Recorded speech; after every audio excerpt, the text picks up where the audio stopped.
Olá, chegamos à terceira e última aula. Nós vamos aqui entender a estratégia do Oceano Azul. Então, nessa aula a gente vai falar de como as nossas ideias podem chegar a novas oportunidades e novos mercados. Eu espero que eu tenha ajudado bastante você até aqui, né? E gostaria e pode entrar em contato sempre que você quiser. Então vamos lá. Olha que imagem bacana. Mas vamos imaginar, essa imagem é o arquipélago lá do Havaí, mas eu gostaria que você imaginasse que as ilhas são conhecimentos acumulados. Quanto mais alto o pico, mais alto o conhecimento em determinada área. Então, nós temos essa grande ilha aqui, nós temos aqui alguns picos, está vendo? Aqui nós temos os picos, e onde nós temos maior conhecimento acumulado. É só você perceber o fundo do mar aqui e aqui o pico lá. Então aqui também é a mesma questão. Aqui tem conhecimento que ainda está bem na superfície ou abaixo dela, tá vendo? Ou seja, aqui nós temos conhecimentos que ainda não afloraram. São novos conhecimentos que ainda às vezes, se você imaginar que isso aqui são conhecimentos que estão dentro de uma situação, e lá aqui em cima já são conhecimentos que já são práticos ou públicos, então, se você for pensar, nós podemos fazer bastante coisa, tá bom? Ok.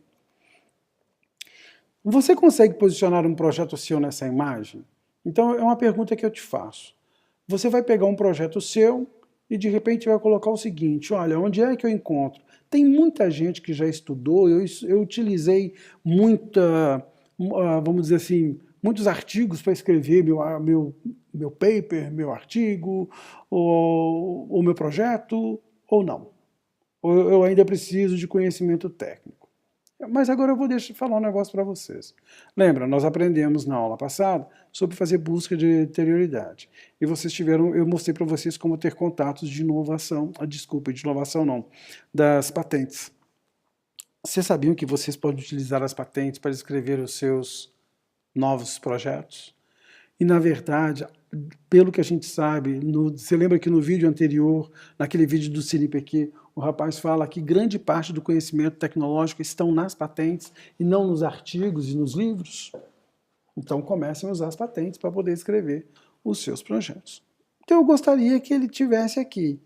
Então, você consegue posicionar em qualquer lugar, ou se você consegue posicionar aqui no fundo, ou você consegue posicionar aqui ainda fora da linha d'água, mas você tem bastante conhecimento agregado, ou ele está aqui fora onde tem pessoas demais trabalhando. Eu vou dar um exemplo do mercado para vocês. Imagina que eu tenho aqui, lembra, quando a Apple lançou o iPhone em 2000, me parece que 7, o que aconteceu? Todo mundo, ninguém tinha o tal de touchscreen. Então todo mundo ficou impressionado com aquilo, que você tinha aquela tela, hoje virou comum. Eu posso dizer que todos os estudos do touchscreen estão aqui, ou aqui. Muita gente já mexeu com isso, tanto é que a Apple me parece que ainda tem a patente dela e eles tiveram que desenvolver, porque até então não tinha. Hoje todo mundo já estudou, já descobriu, então não tem problema, ela já não é mais uma questão competitiva, tá certo? Então ela está aqui, ela está bem aqui no pico. Ok. Agora, nessa imagem anterior, os terrenos da Armida possuem concorrência. Olha que interessante. Então, quando você tem aí vários pesquisadores da sua área, por exemplo, eu fico imaginando na minha área, né, que é solos e fertilidade de plantas, nutrição mineral de plantas, a gente tem bastante concorrência. Então, eu tenho vários professores, vários pesquisadores estudando sobre determinado elemento, um micronutriente ou macronutriente. Tá, mas e agora? Tanto é que a gente tem visto aí alguns estudos com novos nutrientes, porque eles estão descobrindo outras situações que as plantas estão mostrando que elas respondem a esses nutrientes. Mas nós temos muita concorrência. Ora, para que a gente faça a inovação, eu tenho que estar além disso. Eu tenho que estar vendo mais longe. Eu tenho que literalmente enxergar um pouco mais, certo? A gente tem uma questão seguinte, que se a gente tem muita concorrência, muitas pessoas trabalhando, a gente chama que a gente está navegando no Oceano Vermelho. E muitas das vezes esse Oceano Vermelho tem muita pesquisa de pouca relevância. A gente sabe que o Brasil é um grande produtor de pesquisa, mas acontece quando chega na relevância, as questões são bem diferentes. ok? Então, de repente, eu gostaria que você pensasse em sair do seu Oceano Vermelho, em ficar estudando o mais do mesmo, tá certo? Ok. Então, quais são as estratégias para que você possa navegar no Oceano Azul? Para que você possa navegar naquela ilha, no lado daquela ilha ali, onde tem bastante mar azul para você navegar, tá certo? Primeira coisa. Então eu vou deixar tudo aqui, porque para a gente não ficar passando. Olha, tem uma estratégia baseada em dados em fatos concretos. Na verdade, gente, muita gente, eu sempre falo que muita gente fica muito no acho, eu acho. Eu acho que quem planta acho, colhe quase.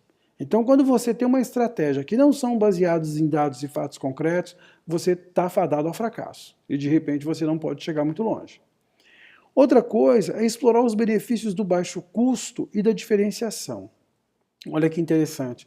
Às vezes nós temos aqui, a gente pode fazer um projeto que barateia o custo de alguém, o custo de algum produto, por exemplo, e ele pode ser bastante diferenciado e que ele pode ser bastante usado no mercado.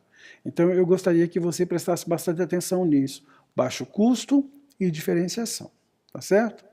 Uma outra coisa que a gente sempre pensa no Oceano Azul é o seguinte: torne seus competidores irrelevantes. Quanto mais você ficar preocupado com seus competidores, quanto mais você estiver preocupado com qual parte do mercado, o que eu vou fazer com a minha ideia, já não tem, a minha ideia não serve, não adianta. Então torne seus competidores irrelevantes. Então, para que eles se tornem irrelevantes, o que você tem que examinar? Examina setor alternativo. Né? Então, de repente, por exemplo, por que você acha que quando o pessoal começou a lançar o leite sem lactose, ele fornecia um nicho de mercado?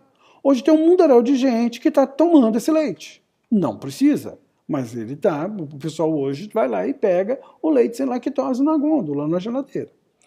Outra coisa importante, examine grupos estratégicos dentro dos setores.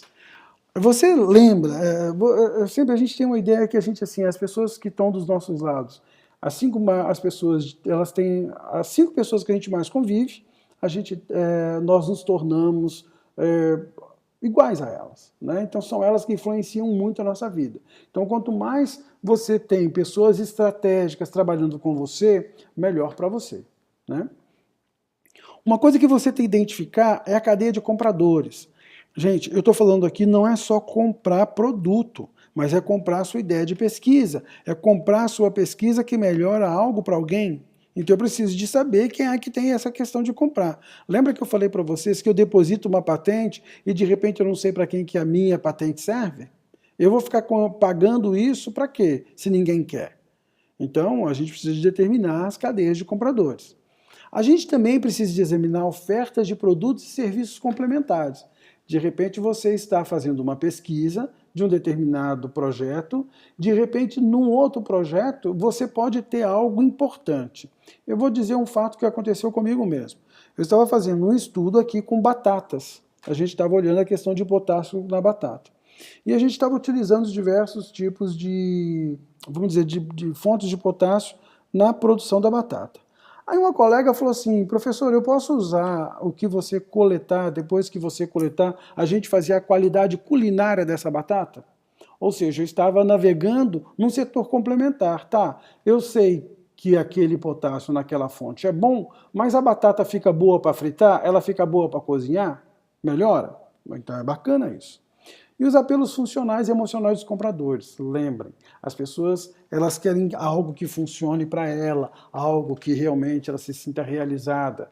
Então, de repente, se você tem um projeto que vai melhorar alguma situação, isso é importante, tá certo? E também fazer o que a gente chama no transcurso do tempo. Eu preciso de criar uma linha de tempo. Lembra, todo projeto tem princípio, meio e fim. Então, por isso que quando você navega no Oceano Azul, você tem que fazer toda essa estratégia. E uma coisa importante é o que a gente tem de faça uma matriz de avaliação de valor, ou seja, a relevância. Eu vou mostrar essa figura legal aqui. Ela é a matriz de avaliação do valor do Cirque du Soleil. O Cirque du Soleil, gente, ele hoje faz um sucesso danado. A gente sabe que nós temos o Cirque du Soleil, ele é canadense de Quebec, lá da cidade de Quebec, mas ele tem mais de 10 troupes que trabalham separadamente. Então ele tem, vamos dizer assim, 10, programas diferentes para poder aplicar em cada cidade. Então você vê, por exemplo, quando você vê o Circo de Soleil aqui no Brasil, em outras cidades também tem, né? Então uma trupe está aqui. Então é bastante importante isso. E tem a deles lá que fica no Canadá, onde é o centro. O que o Circo de Soleil fez? Ele olhou, foi olhando aqui, ele dividiu alto e baixo, e olhando cada situação dele comparado com os concorrentes. Olha bem, no caso do preço do Circo de Soleil, ele é alto comparado com os baixos. Ora, mas aí aquela questão de astros circenses e espetáculos com animais, desconto para grupos e espetáculos em vários picadeiros, ele baixou a 0. Ele falou, eu não quero ter isso, eu vou eliminar isso da minha questão. Isso pode ser o meu fator competitivo. Enquanto esse pessoal está gastando uma grande questão de dinheiro aqui, ó, os grandes circos, para cada um dele, e também os circos regionais menores, ele resolveu parar. Eu não quero ter astrossistência e nem animais. Ainda mais hoje, com essa questão vamos dizer, do bem-estar animal, ninguém quer ver, eu não quero ver, né, espetáculo com animal. Ok.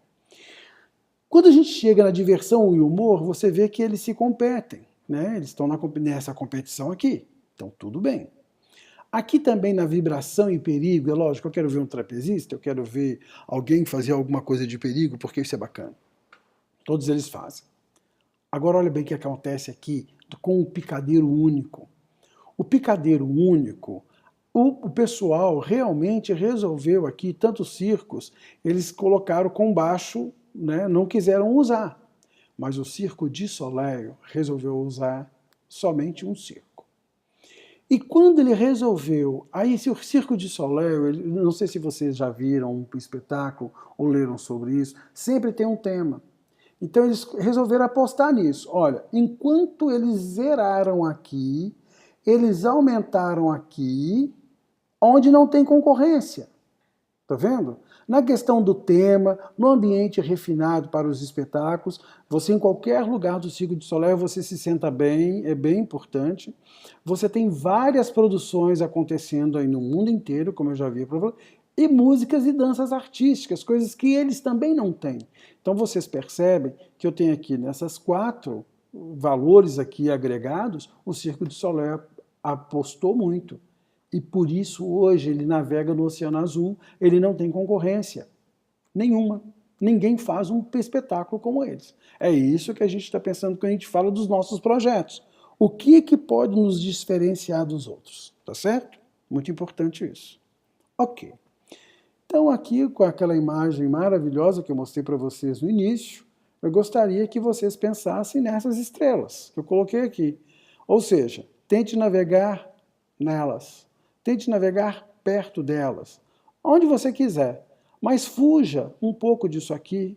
Né? Então você pode estar aqui, você pode estar no oceano aqui, não tem nada. Né? Mas você está desenvolvendo algo. Imagina quanto você pode aí ter um projeto de relevância e que possa aumentar aí toda a sua capacidade, sua carreira e tudo mais. Essa é a estratégia do Oceano Azul. Ok?